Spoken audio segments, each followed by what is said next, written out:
인사드리겠습니다. 안녕하십니까?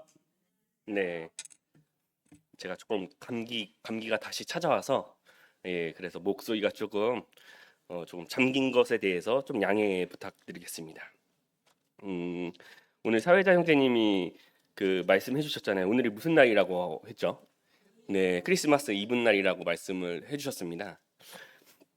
근데 실제로 예수님께서 탄생하신 날이 그 12월 25일은 아닌 건 다들 아시죠? 네. 우리가 다들 잘 알다시피 그 누가복음 한번 찾아볼까요? 누가복음 2장 말씀 한번 찾아보겠습니다.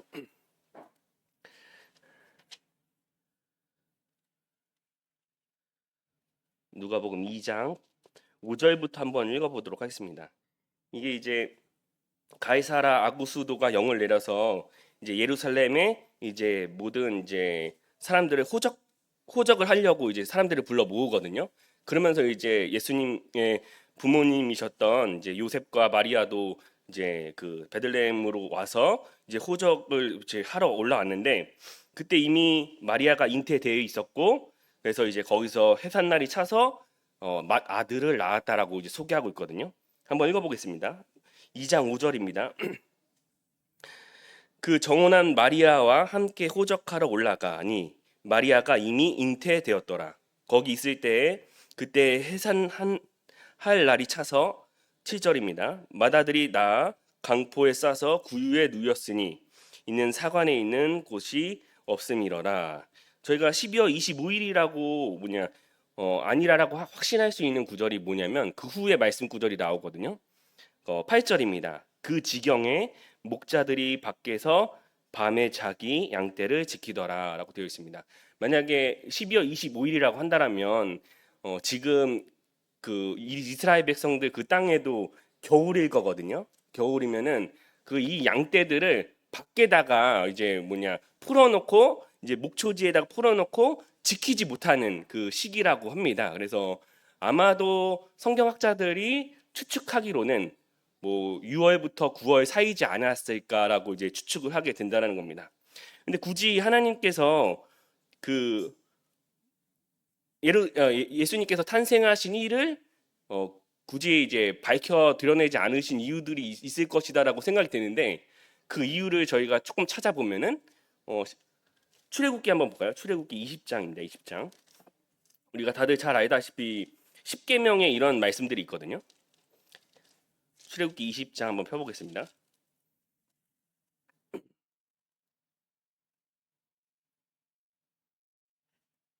3절입니다. 3절. 너는 나 외에는 다른 신들을 내게 있게 말지니라.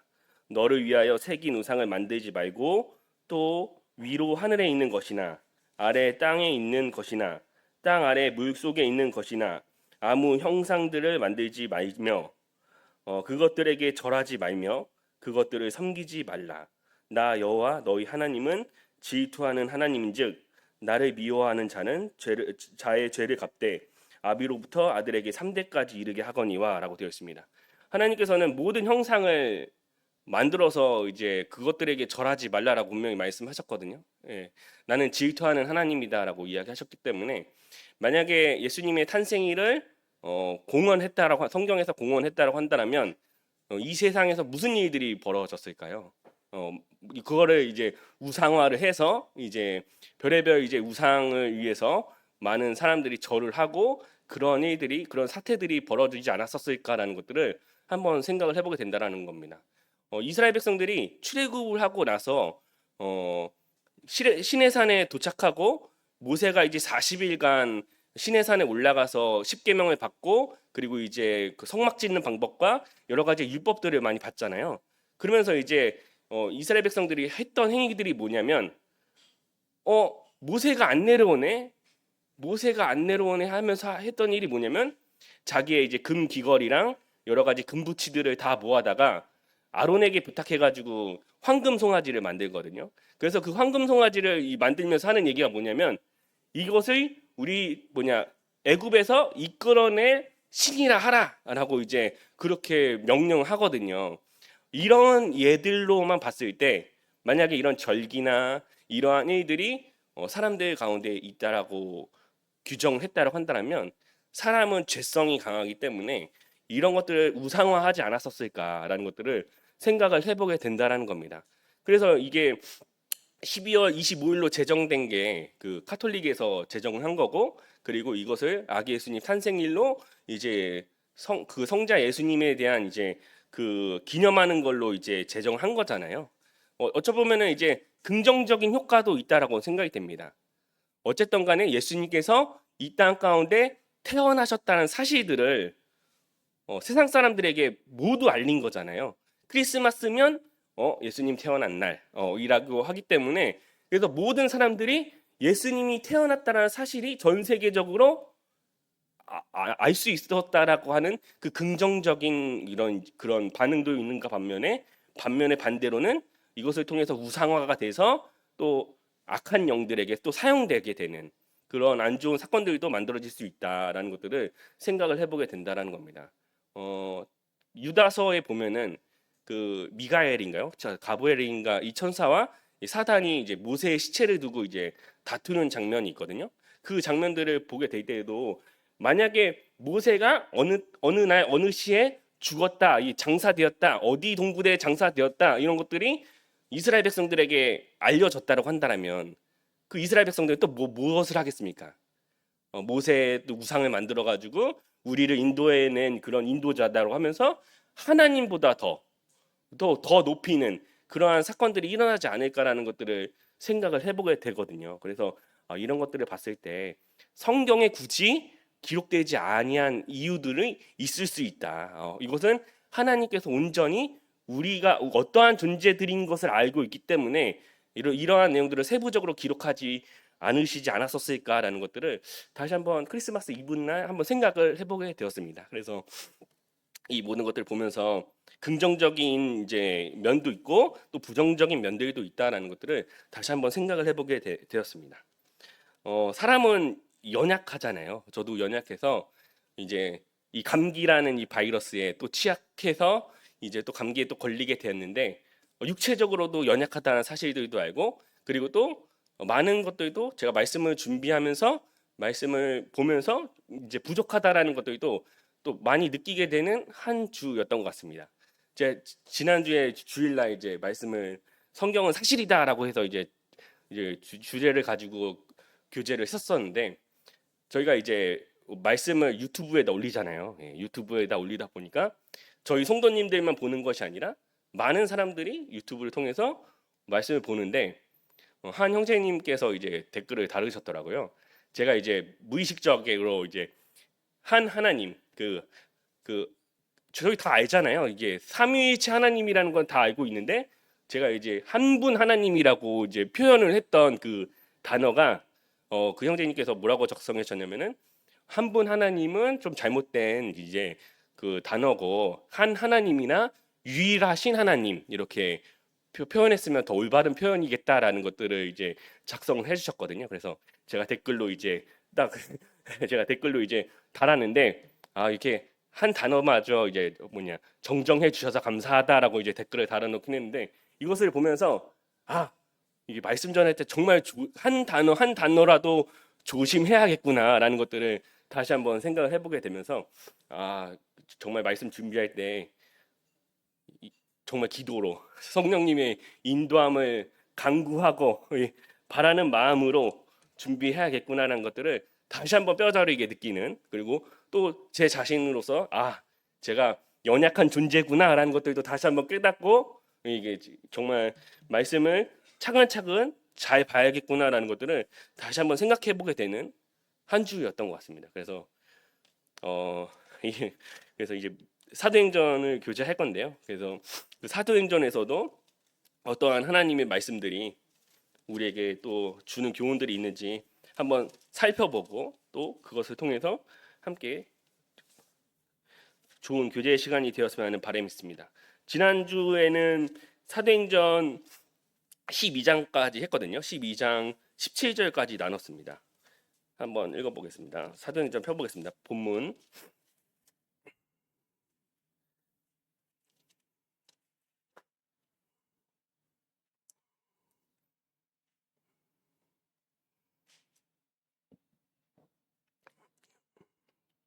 지난 시간 설명을 드리면 이제 베드로 형제님께서 천사가 깨워서 이제 감옥에서 탈출했잖아요. 탈출했고 그리고 이제 마가의 다락방에 오셔서 그 노대라는 여자아이를 통해서 그 기도하는 성도님들의 그 태도와 그 노대라는 여자아이의 태도 이런 것들을 보고 참 믿음을 가진 사람이 도대체 누구였는가? 하나님 앞에 참 기도를 했던 사람이 도대체 누구였을까? 어린아이와 같은 믿음을 가진 자가 천국이 저희 거라고 했는데 예수님께서 말씀하셨는데 그러한 마음을 가진 자가 누구였을까라고 했을 때 그 노대라는 여자아이를 통해서 그 마음들을 저희가 봤잖아요. 그래서 금요기도 집회 시간에도 노대와 같은 어린아이의 심정으로 기도했으면 좋겠다라고 하면서 교제의 결론을 마무리 지었었는데요. 그 이후에 어떠한 내용들이 있는지 한번 또 살펴보도록 하겠습니다. 18절 한번 읽어보겠습니다. 날이 새매 군사들이 베드로가 어떻게 되었는지 알지 못하여 적지 않게 소동하니 헤롯이 그를 찾아보지 못하매 파수꾼들을 신문하고 죽이라 명하니라. 헤롯이 유대를 떠나 가이사라로 내려가서 거하니라라고 되어 있습니다. 이제 베드로가 이제 탈출한 시점입니다. 그리고 밤이 지나고 새벽이 왔는데도 이날은 이제 베드로가 재판을 받아서 야고보 형제님처럼 이제 사형을 당해야 하는 그러한 시점인데 그러한 집행 예정 날이었는데 그 지난밤 베드로가 사라졌다라는 겁니다. 군사들이 이것을 왜 몰랐을까? 천사가 아마도 다 재웠겠죠. 그래서 이제 6월절 이후에 그 4, 6절에서 언급된 바로 한번 4, 6절 다시 한번 읽어볼까요? 잡음에 옥에 가두어 군사 넷씩 네페에게 맡겨 지키고 6월절 후에 백성 앞으로 끌어내고자 하더라. 이에 베드로는 옥에 갇혔고 교회를 위하여 그를 위하여 간절히 베이더라라고 되어 있습니다. 원래는 결국에는 어떻게 하려고 했냐면 6월절 후에 백성들 앞에서 끌어내서 야고보처럼 죽이는 장면을 이제 백성들에게 보여줘서 이제 백성들의 환호성을 받으려고 했었거든요. 이 헤롯이라는 사람이. 그런데 없어졌다라는 겁니다. 없어져서 어떻게 됐냐면 그 군사들이 지키던 군사들이 신문 받고 죽게 되었습니다. 예. 그런 안타까운 사건이 발생했고요. 그리고 18절 뒷부분에 보니까 적지 않게 소동이 일어났다라고 되어 있거든요. 누가 형제님은 기록하실 때 그 이렇게 재미난 표현들을 많이 쓰셨던 것 같아요. 그 사도행전 15장 2절에도 바울 및 바나바 그들 사이에 적지 아니한 다툼이 있었다라고 소개하고 있고요. 그리고 17장 4절에도 그 중에 어떠한 사람 곧 경건한 헬라인 큰 무리와 적지 않은 기부인도라고 설명이 되어 있고 19장 23절에도 그때쯤이 되어서 이 도로에 말미암아 적지 않은 소동이 있었다. 그리고 19장 24절에도 즉 데메드리오라고 하는 어떤 은장색이 은으로 아데미 신상 모형을 만들어 직공들에게 적지 않은 벌이를 하였다라고 되어 있습니다. 그러니까 적지 않은이라고 하는 이 단어 자체가 엄청나게 큰 소동이 일어났다라고 하는 그런 일들이 있었다는 이 강도가 심했다. 이 심했다라는 것을 알 수 있는 구절이 군사들이 결국에는 그 일로 인해서 파수꾼들이 신문당하고 죽었잖아요. 예. 그들이 오히려 죽었다라는 겁니다. 없어진 사실로 발견하고 서로 놀라서 당황하고 그 사실로 인해서 헤롯에게 이제 보고가 들어갔고 그리고 보고가 들어간 헤롯은 큰 혼란 때문에 그냥 파수꾼들이 그냥 죽여버리는 일들이 이제 발생하게 되거든요. 그래서 헤롯이 그 보고를 통해서 가용 병력들을 다 활용해가지고 어떻게든 베드로 형제님을 잡아내려고 사사시 뒤졌을 것이다라고 생각이 됩니다. 간수가 죄수를 놓치면요 받아야 할 벌은 간수가 대신 받는다라는 게 로마 법이라고 합니다. 그래서 바울과 실라를 놓쳤을 때도 간수들이 자결하려고 했었잖아요. 자결하려고 하다가 자결을 시도했던 그 간수들에게 우리 안 도망갔다라고 했던 그런 모습들을 통해서 그 간수들을 살리는 그런 부분들을 보게 되거든요. 헤롯은 오히려 어떻게 했냐면 19절 한번 읽어볼까요? 19절 다시 한번 읽어보겠습니다. 헤롯이 그를 찾아도 보지 못하며 파수꾼들을 신문하고 죽이라 명하니라. 헤롯이 유대를 떠나 가이사라로 내려가서 거하니라라고 소개하고 있습니다. 베드로를 죽이고 이제 인기몰이를 할 수 있었는데 그럼에도 불구하고 죽이지 못했어요. 무교절이라는 그 유월절이라는 이 기간 때문에. 그래서 좋은 기회가 사라졌고, 그래서 헤롯이 열받아서 화풀이로 간수들을 신문하고 이제 죽이는 그런 장면까지 보게 되거든요. 얼마나 그 당시 로마 법이 잔인하고 정말 그 그런 게 없는 헤롯의 잔인한 성격이 충분히 나올 수 있는 명령이다라고 생각이 됩니다. 그 죽이고 명한 그 사건을 통해서 이제 일단락이 마무리되고, 그리고 나서 이제 헤롯이 유대를 떠나서 이제 가이사라로 가게 되거든요. 베드로의 구출이 헤롯에게 얼마나 큰 충격이 되었는지 한번 보게 된다는 겁니다. 이 같은 사실을 통해서 11절에서 이제 베드로를 구출하는 주님의 뜻이 헤롯이 실망하게 하는 그런 사건을 만들었잖아요. 11절도 다시 한번 읽어볼게요. 11절입니다.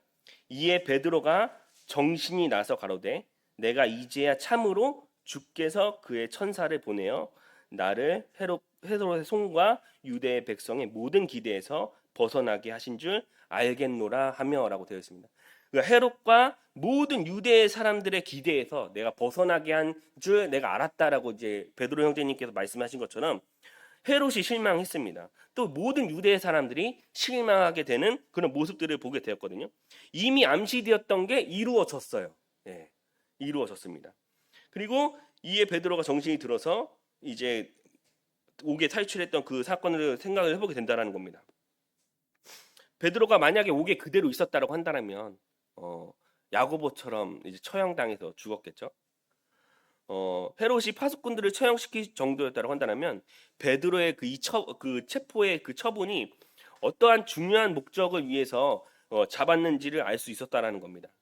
그것은 바로가 이제 바로 그 헤롯이 인기를 얻고 싶었었던 그런 강력한 욕구가 있었다라는 겁니다. 예. 그래서 이제 19절 뒷부분을 보니까 이제 헤롯이 유대에서 떠나서 가이사라로 가게 되거든요. 이제 팔레스타인 지역에 관할하는 그 로마의 행정 도시라고 알려져 있고요. 이곳에 총독의 관저가 있었다라고 합니다. 그래서 유월절 절기가 끝난 상황으로 그는 가이사라로 내려가서 쉬고자 했다라는 겁니다.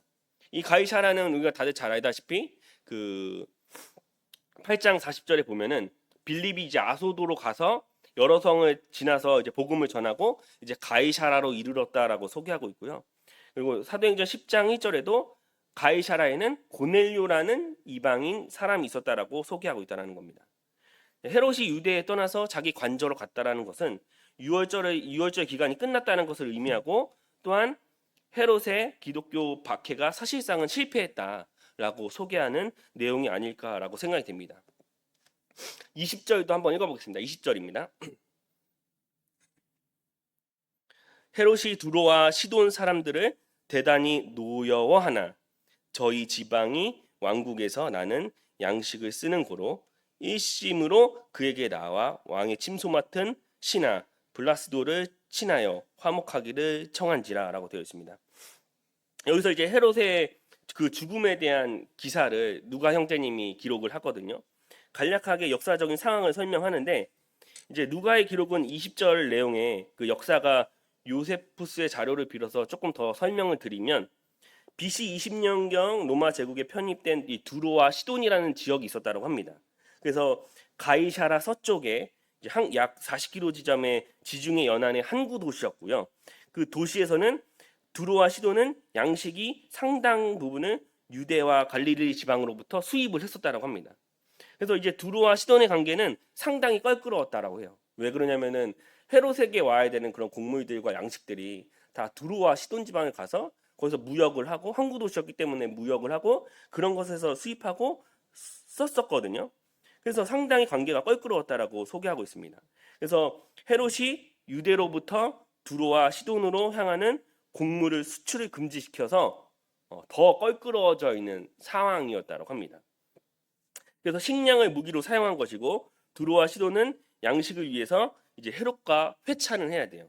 이제 화친을 맺어야 됩니다. 그래서 헤롯은 신하 블라스디도의 뇌물을 써서 그를 이제 브로커로 활용을 하는 거거든요. 브로커로 활용해서 이제 21절도 한번 읽어보겠습니다. 헤롯의 날을 택하여 왕복을 입고 위에 앉아서 백성의 효유를 한대라고 되어 있습니다. 개역 개정은 아마 백성에게 연설을 했다라고 소개를 하고 있었을 거예요.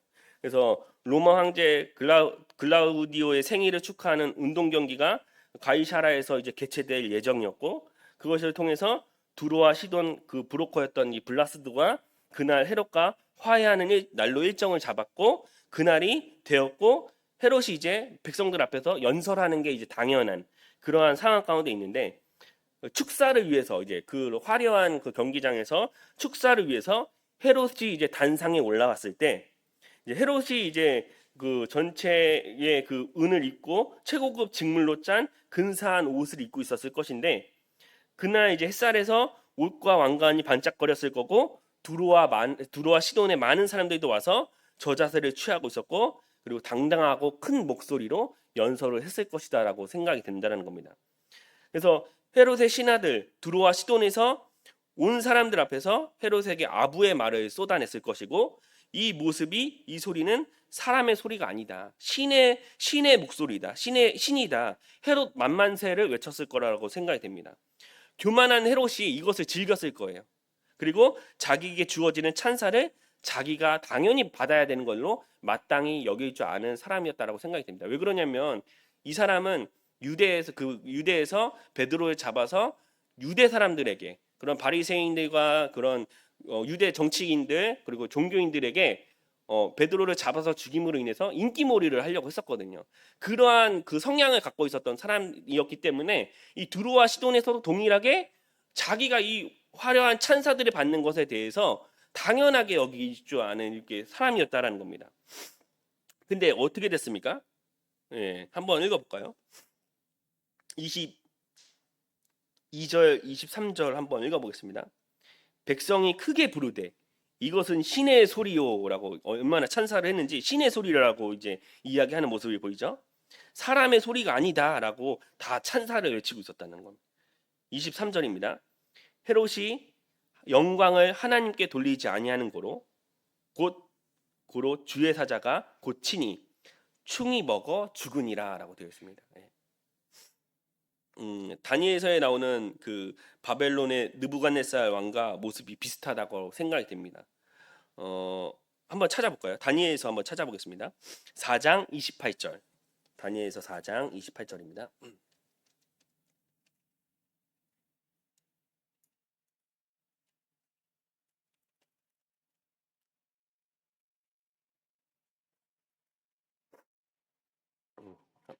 31절까지 한번 읽어보겠습니다. 28절부터 31절까지. 이 모든 일이 다 나 느부갓네살 왕에게 임하였느니라. 29절입니다. 12달이 지난 후에 내가 바벨론 궁 지붕에서 건일세 나 왕이 말하되 가로되 이 큰 바벨론은 내가 능력과 권세로 건설하며 나의 도성을 삼고 이것으로 내 위엄을 영광을 나타낸 것이 아니냐 하였더니, 이 말이 오리어 나의 왕 입에서 있을 때에 하늘에서 소리가 내려 가로되 느부갓네살 왕아 내게 말하노니 나라의 위가 내게서 떠났느니라. 네, 여기 하늘에서 이제 소리가 나서 느부갓네살 왕에게 너의 왕위가 떠났다라고 이제 이야기하는 모습을 보게 되거든요. 동일하게 다시 본문으로 돌아오면은 하나님께서 이 영광을 하나님께 돌리지 아니하는 그 헤롯 왕을 쳐서 죽이는 장면이 동일하게 오버랩이 되지 않을까라고 생각이 듭니다. 이것이 하나님의 죄가 되었어요. 교만한 죄. 우리가 교만이라고 하면 또 한 가지의 영적인 인물이 떠오르잖아요. 예. 그 계명성이었던 루시퍼, 하늘보다 더 높은 보좌에 앉기를 원했던 그 루시퍼가 그 교만함 때문에 땅에 떨어졌다라는 겁니다. 예. 하나님께서는 이 교만한 자들을 싫어하세요. 그래서 주의 사자가 헤롯을 치고, 그리고 헤롯은 벌레 먹어서 죽게 되는 그러한 일이 발생했다라는 겁니다. 누가 형제님은 다들 잘 알다시피 직업이 의사하셨잖아요. 의사하셨는데 헤롯이 이제 벌레 먹어 죽었다라고 기록을 했습니다. 이제 역사가 요세푸스는 헤롯이 5일 동안 극심한 복통에 시달리다가 이제 죽었다라고 기록하고 있거든요. 그런 어떠한 박사님이 이런 얘기했는데, 회충이 뱃속에서 단단한 공 모양으로 뭉치면 사람이 이제 급성 폐혈증 그리고 이러한 급성으로 또 돌아가실 수 있는 위험성이 발생한다라고 이제 소개하고 있다라는 겁니다. 어쨌든 교만한 헤롯이 하나님께서 그 교만한 헤롯을 치셨고 그 치신 것으로 인해서 복통을 일으키다가 이제 5일 안에 죽어버리게 되는 참으로 신비롭지 않습니까? 사람으로부터 신이라고 존경받았어요. 22절 다시 한번 읽어보면 백성들이 크게 부르되 이것은 신의 소리다. 사람의 소리가 아니다 하거느리라고 외쳤단 말이에요. 백성들에게 헤롯이 신이라고 소개를 받았다는 겁니다. 신이라는 소리를 받았던 그 헤롯이 그것을 즐기며 신놀이를 하고 있었던 그 헤롯이 자기의 뱃속에 그 회충으로 인해서 충으로 인해서 이기지 못하고 죽게 되는 일이 발생했다라는 겁니다. 충에 먹혀 죽은 희한한 신을 우리가 본 거예요. 예. 신이면은 전지전능해야 되잖아요. 이 충 따위는 어떻게 신을 할 수가 없는 거예요. 근데 신에 먹혀 죽은 희한한 신을 우리가 보았다는 겁니다. 그러면서 클라이막스 절이 24절 말씀인데 한번 읽어볼까요? 24절. 하나님의 말씀은 흥왕하여 어떻게 됐다고요? 더하더라라고 되어 있습니다. 완전히 대비되지 않나요? 헤롯은 죽었고 그리고 하나님의 말씀은 흥왕하여서 더하여졌다라고 완전 대비되는 그 모습을 우리가 보게 된다는 겁니다. 지난 시간 전했던 사도행전 12장 그 초반절 본문을 생각해 보게 되면 대결하는 두 공동체에 대해서 이야기했잖아요. 뭘 얘기했습니까? 막강한 공동체 중에서 헤롯의 권력이 있었고요. 그리고 주류 유대인들의 힘들이 있었고 그리고 튼튼한 감옥, 베드로 형제님의 묶은 쇠사슬, 그리고 16명이나 되는 무장한 군인들, 상시 지키고 있었던 그 4명의 군인들, 이러한 막강한 권력이 있었는데 또 반대로 무기력해 보이는 공동체에 대해서도 말씀을 드렸단 말이에요. 쇠사슬에 묶여있는 베드로 형제님, 그리고 마가의 다락방에서 합심해서 기도하고 있었던 기도하는 성도님들의 공동체가 있었다는 거예요. 그 이 두 공동체가 충돌을 하는데 결론은 누가 이겼냐라는 겁니다. 결론은 오늘 소개한 것처럼 하나님의 말씀이 흥왕하여 더하더라라고 소개하고 있었다는 겁니다. 이러한 극단의 이 두 공동체가 서로 대치하고 있었는데 이러한 것은 우리가 지금 현대에도 있잖아요. 현대 사회에 우리가 공동체 생활하고 있는 이 교회라는 이 공동체고 그리고 교회는 다들 헬라어로 잘 알다시피 에클레시아니까 세상에서 불러내어진 무리이단 말이에요. 그러면은 세상과 분리된 교회가 있을 거고 그러면 또 어디가 있겠습니까? 한 구조는 세상이 있다는 거예요. 세상과 교회는 항상 충돌할 수밖에 없다라는 거예요. 마치 이제 다윗과 골리앗이 정면으로 이제 대결하고 있는 그 대치를 보는 듯 한다라는 겁니다. 12장 1, 3절 다시 한번 읽어보겠습니다. 사도행전 12장 1, 3절입니다. 그때 헤롯 왕이 손에 들어 교회 중 몇 사람을 해하려고 요한의 형제 야고보를 칼로 죽이니 유대인들이 이 일을 기뻐하는 것을 보고 베드로를 잡으려 할세 그때에는 무교절이었더라라고 소개하고 있습니다. 분위기가 어떻습니까? 이때만큼은 헤롯과 그 유대인들이 기세등등했어요. 기세등등.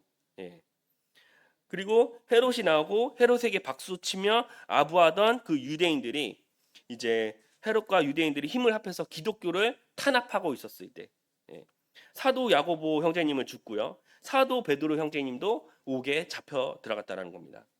베드로 형제님도 조금만 시간이 지나면 이제 죽게 되는 그 시점에 그 죽게 될 것을 뻔하고 교회는 그저 합심으로 열심으로 뜨거운 마음을 가지고 기도만 할 뿐이었고 교회가 힘을 잃어가고 조만간 사라질 것처럼 보이는 장면이 사도행전 12장 1절부터 3절까지의 말씀이 아닐까라고 생각이 됩니다. 근데 23절, 24절을 다시 한번 읽어볼까요? 다시 한번 읽어보겠습니다. 헤롯이 영광을 하나님께 돌리지 아니하는 고로 주의 사자가 고치니 충이 먹어 죽으리라.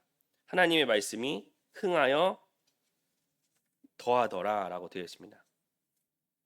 그런데 이제 이 상황이 어떻게 바뀌었습니까? 베드로는 이미 감옥에서 나왔고 기세등등한 헤롯은 벌레에 먹혀서 죽게 되었다는 겁니다. 그리고 하나님의 말씀은 흥왕하여서 더하여졌다라고 소개하고 있습니다.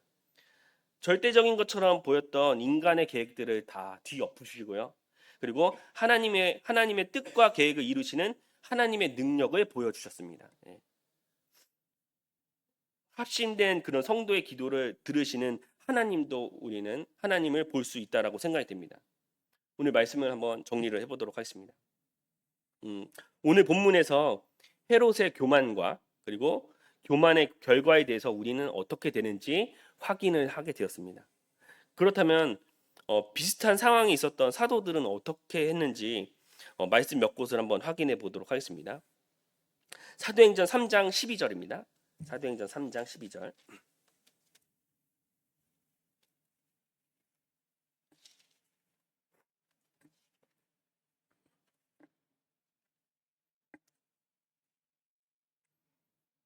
11절부터 한번 읽어볼게요.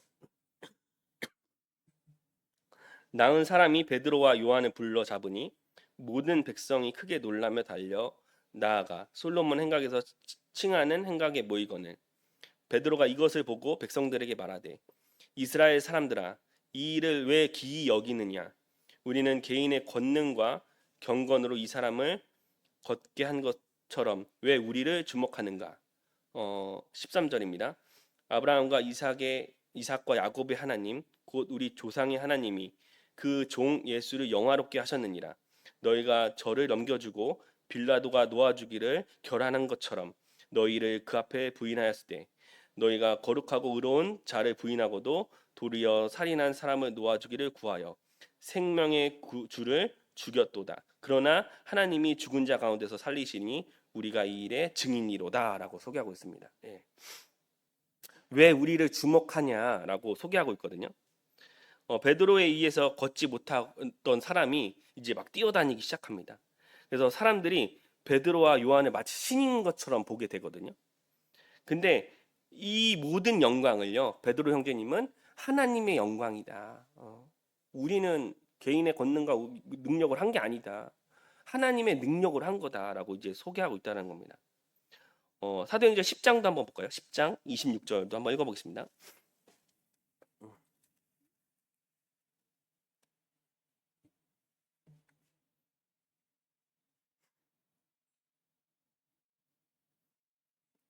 베드로가 어, 베드로가 일으켜 가로되 일어나라 나도 사람이다라고 되어 있습니다. 25절에 보니까 그 이방인들도 구원을 받는 생명의 회개를 하는 그 사건을 보게 되거든요. 그랬을 때 이제 고넬료에게 찾아왔던 그 베드로에게 고넬료가 어떻게 하냐면은 절을 합니다. 엎드려 절을 합니다. 엎드려 절을 하는데 베드로 형제님의 반응은 뭐였냐면 아, 왜 나에게 절을 하냐? 나도 사람이다라고 이제 이야기하는 모습을 보게 되거든요. 베드로가 겸손히 만류하는 장면이 나온다는 겁니다. 14장도 한번 볼까요? 14장도 한번 읽어보겠습니다. 14장 15절입니다.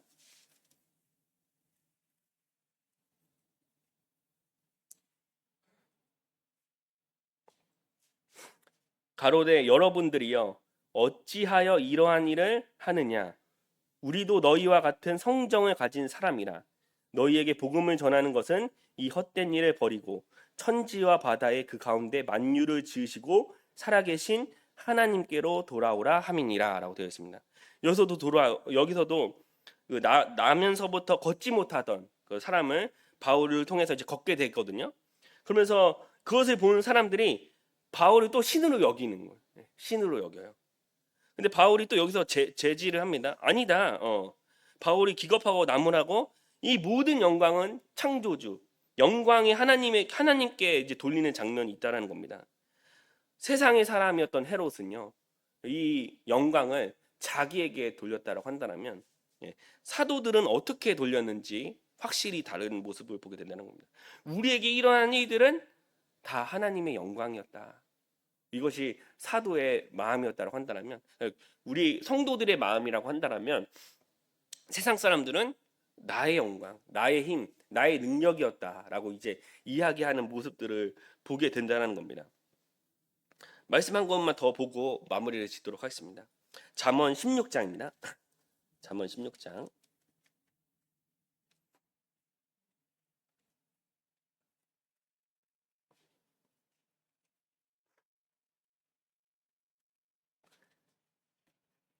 16장 18절부터 19절 한번 읽어보겠습니다.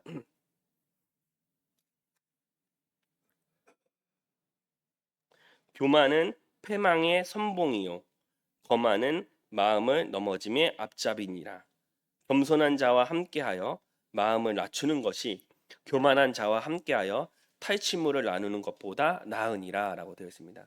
우리의 태도에 대해서 소개하고 있다는 겁니다. 하나님 뜻 안에서 환난과 역경 그런 것들을 이제 기도로 이기고요. 그리고 더욱 당당하게 복음을 전하고 그리고 또 모든 영광을 하나님께 돌리는 것이 마땅하다라고 소개하고 있다는 겁니다. 이것이 우리에게 됐을 때 오늘 본문에서 읽었던 말씀처럼 어떻게 하고 있다고요? 하나님의 말씀이 흥하고 더하게 된다라는 것들을 우리가 초대교회 성도님들이 경험하고 체험했던 것들을 경험하고 체험하지 않을까라는 것들을 생각을 해보게 되었습니다. 그래서 이 일들이 저도 와, 체험하고 싶다. 그러면 어떻게 하냐면 저 자신조차도 정말 겸손해야겠구나라는 것들을 다시 한번 생각을 해보게 된다는 겁니다.